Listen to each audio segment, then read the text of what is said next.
여러분 안녕하세요. 자, 거두절미하고 바로 본론으로 들어가 볼게요.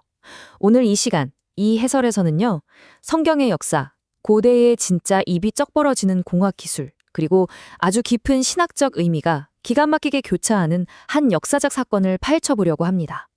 우리가 살펴볼 건 그냥 흔한 고대 유적이 아니에요. 완전 절체절명의 위기 속에서 사람들이 어떻게든 살아남으려고 발버둥 쳤던 치열한 의지, 그리고 신앙의 결정체에 관한 이야기입니다. 자, 진짜 숨막히는 역사적 스릴러 한 편 찍는다고 한번 상상해 볼까요? 여러분이 사는 도시가 절대 이길 수 없는 18만 5천 명의 무시무시한 적군한테 완전히 포위됐어요. 근데 이게 진짜 최악인 게 마실 물이 성벽 바깥에만 있는 겁니다. 당장 물 한 방울도 없는데 여러분이라면 대체 어떻게 이 도시를 구하시겠습니까? 그럼 기원전 700년경으로 훅 거슬러 올라가 보죠. 남유다 왕국에 닥쳤던 그 끔찍한 실존적 위기부터 이야기를 시작해 보겠습니다. 당시 진짜 문자 그대로 끝판왕이었던 아수르 제국이 등장합니다. 잔인하기로 소문난 사네립 왕이 대군을 이끌고 와서 예루살렘을 겹겹이 둘러싸 버렸어요. 얘네들 목적이 뭐였냐면요. 굳이 성벽을 부수고 자시고 할 것도 없이 도시의 가장 중요한 줄을 끊어버리겠다는 거였죠. 바로 성밖 기온샘에서 오는 식수를 차단해서 성 안의 사람들을 싹 다 말라 죽게 만들겠다는 진짜 섬뜩한 계획이었습니다. 그런데 여기서 히스기야 왕의 대처가 기가 막힙니다. 그냥 겁먹고 벌벌 떨고 있었던 게 아니에요. 아주 눈부신 2단계 생존 전략을 짭니다. 첫째, 아예 적들이 물을 못 마시게 기혼샘을 밖에서 꽉 막아버리고요. 둘째, 그 물줄기를 성 안쪽, 그러니까 실로암 못으로 몰래 빼돌린 거죠. 적들한테는 치명적인 갈증을 안겨주고 내 백성들한테는 비밀 생명줄을 이어준. 와, 이거 완전 천재적인 전략 아닙니까? 자, 그럼 대체 이게 어떻게 가능했을까? 오늘날 역사가들도 뒷목 잡게 만드는 이 고대의 공학적 미스터리로 한번 넘어가 보겠습니다. 상식적으로 한번 생각해 보세요. 기원전 700년입니다. 현대적인 GPS? 당연히 없죠. 나침반이나 레이저 골찾기? 그런 게 어디 있습니까? 근데 두 팀의 인부들이 거대한 바위산 양쪽 끝에서 곡괭이질을 하면서 파고 들어와서 그 칠흑개치 깜깜한 땅속 한가운데서 딱 만났다는 거예요. 각도가 1도만 틀어져도 영영 엇갈릴 수 있는 그 미친 도전을 성공시켰다는 게 믿어지시나요? 여기서 정말 소름 돋는 숫자 하나 알려드릴게요. 바로 30cm입니다. 이 숫자가 고대 엔지니어들의 천재성을 아주 그냥 끝장나게 보여주거든요.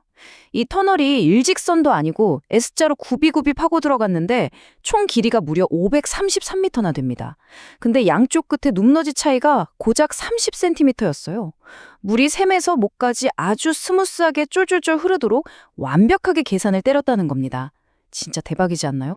솔직히 말해서 수백 년 동안 사람들은 이걸 그냥 뻥이라고 생각했어요. 전설이겠거니 했죠. 1880년에 어마어마한 고고학적 발견이 터지기 전까지는요. 1880년에 탐험가들이 이 터널 안을 뒤지다가 깊숙한 벽면에서 뭔가를 딱 발견합니다. 바로 그 유명한 실로암 비문인데요. 이게 왜 중요하냐면 나중에 후대 사람들이 지어낸 얘기가 아니라 그 불가능해 보이는 공사를 하던 당시 인부들이 직접 바위에다 새겨놓은 생생한 1차 사료거든요. 말 그대로 침묵하던 벽이 입을 열어서 그날의 진실을 털어놓기 시작한 겁니다. 그 비문에 적힌 글귀를 그대로 한번 들어보실래요? 도끼가 서로를 향해 휘둘러졌고 샘으로부터 물이 1200큐빗이나 흘러나왔다.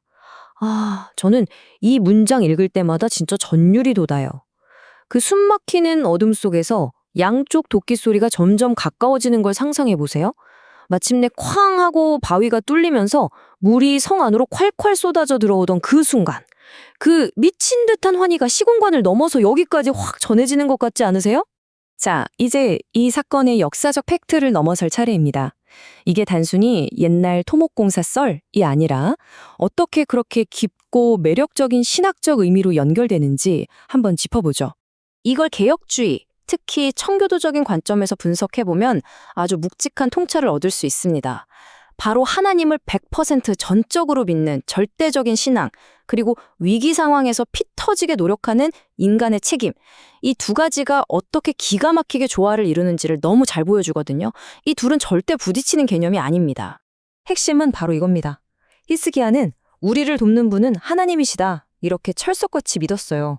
하지만 사실 거기서 끝난 게 아닙니다.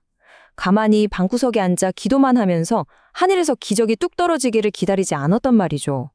직접 팔 걷어붙이고 무너진 성벽 고치고 무기 만들고 도끼 들고 땅을 팠습니다. 진짜 살아있는 믿음은요, 이렇게 땀 흘리고 고생하는 치열한 일상 속 행동으로 증명된다는 거.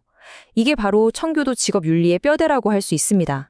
게다가 이 터널을 통과해 흘러들어온 물은 단순히 사람들 목을 축인 것 이상의 훨씬 더 심오한 상징을 담고 있습니다. 기독교 신학적으로 렌즈를 껴보면요. 밖에서 포위하고 있는 적들 눈에는 절대 안 보이지만 성벽 안쪽 사람들의 숨통을 틔워준 이 물, 이게 바로 극심한 고난 중에도 성도들에게 조용히 흘러들어오는 성령의 은혜를 상징하거든요. 세상이 당장이라도 무너질 것처럼 겁을 줘도 결국 끝까지 버티게 해주는 궁극적인 생명수이신 그리스도를 이보다 더 완벽하게 보여주는 그림이 있을까요? 자, 다시 역사적인 결말로 돌아와서 확인해 보죠. 그래서 히스기야랑 예루살렘 사람들은 어떻게 됐을까요? 네, 아주 굳건하게 살아남았습니다. 그리고 그들을 겹겹이 포위했던 18만 5천 명의 무시무시한 아수르 대군은요, 하룻밤 사이에 하나님의 사자에 의해 기적처럼 싹 전멸해버렸습니다. 그러니까 사람이 할 수 있는 진짜 최선의 땀방울은 다 흘렸지만 최종적인 구원의 마침표는 결국 하늘에서 찍어주셨다는 거죠. 그래서 오늘날 이 히스기야 터널은 그냥 고대 엔지니어들 실력 좋았네 하고 넘길 유적이 절대 아닙니다. 지혜로운 리더십이 뭔지, 온 공동체가 하나로 똘똘 뭉쳤을 때 어떤 힘이 나오는지, 그리고 무엇보다 절대적인 믿음과 치열한 노력이 딱 만났을 때 어떤 엄청난 기적이 일어나는지를 증명해주는 진짜 살아 숨쉬는 기념비인 겁니다. 오늘 이 해설을 마무리하면서 여러분께 좀 도발적인 질문 하나 던져보고 싶네요. 우리 인생에도 가끔 아수르 대군처럼 진짜 숨도 못 쉴 만큼 캄캄하고 거대한 위기가 찾아오잖아요. 그럴 때 여러분은 혹시 그저 기적이 일어나기만을 멍하니 기다리고 계신 건 아닌가요? 아니면 히스기야처럼 그 기적을 굳게 믿으면서도 오늘 내가 할 수 있는 최선을 다해 치열하게 도끼질을 하며 하루하루 내 몫의 터널을 파고 계신가요? 이 묵직한 질문 마음속에 한번 깊이 담아보시길 바라면서 오늘 준비한 내용은 여기서 마치겠습니다. 끝까지 함께 집중해 주셔서 정말 감사합니다.